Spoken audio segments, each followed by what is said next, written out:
Salut les amis, salut tout le monde et bienvenue sur votre chaîne d'information préférée, l'Afrique en miniature. Ici, vous avez les informations sur les domaines tels que le sport, la politique, l'actualité en Afrique et dans le monde. Bien les amis, avant de commencer, il conviendrait que vous vous abonnez et de mettre un pouce bleu à la vidéo si elle vous semble intéressante et surtout d'activer la cloche de notification pour ne plus manquer nos prochaines vidéos. Sont à titre illustratoire, nous vous invitons à rester poli dans l'espace commentaire sous peine de voir votre commentaire tout simplement supprimé. Jusqu'à présent, la présence des 49 soldats ivoiriens sur le sol malien semble mettre le feu sur la toile et envaler de plus en plus du terrain au niveau de cette polémique. Le porte-parole du gouvernement ivoirien est furieux contre ceux qui mettent en doute le Conseil de sécurité ivoirien dans ses explications sur la situation des 49 soldats ivoiriens arrêtés au Mali. Selon lui, une institution que préside le chef de l'État serait menti dans une affaire aussi grave.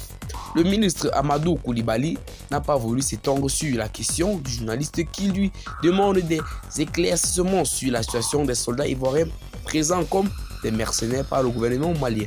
Pour lui, en attendant d'autres précisions de l'état-major des armées, tout le monde devrait croire à la version donnée par le Conseil national de sécurité. Je voudrais qu'on s'en tienne à ce communiqué sans entretenir de quelconque façon que ce soit des polémiques. Il n'y a aucune sorte de banalisation de nos institutions qui ne saurait être acceptable. Pour ce qui concerne la Côte d'Ivoire, le Conseil national de sécurité est à l'instant suprême qui se prononce sur les questions de sécurité nationale et de conseil est présidé par le chef de l'État, a dit le ministre Amadou Koulibaly, qui dit ne pas accepter que la parole du Conseil soit remise en cause. Vous pouvez comprendre que nous ne pouvons pas tolérer que soient mis en doute les conclusions de ce Conseil national de sécurité, si ce n'est pas que d'ailleurs on veut chercher à banaliser la parole de l'État ivoirien. Cela est inacceptable, a fulminé le ministre Amadou Koulibaly. Son argument est que cette institution est présidente par le chef de l'État ivoirien Alassane Dramane Ouattara. C'est volontariste mais pas forcément suffisant. C'est un peu comme si les Maliens demandaient à tout le monde de croire à leurs allégations juste parce qu'elles viennent des plus hautes autorités du pays. Seule une enquête poussée fera le reste, comme le déclare le ministre Amadou Koulibaly.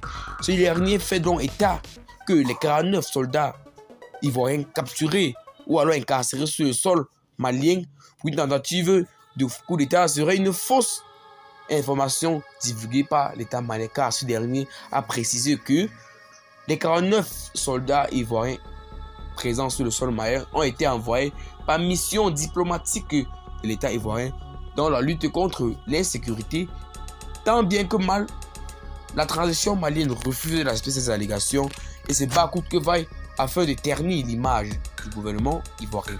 Et bien les amis, c'est tout pour cette vidéo d'information. Abonnez-vous à la chaîne si ce n'est pas encore fait. Partagez la vidéo à vos amis sur les réseaux, c'est vraiment intéressant.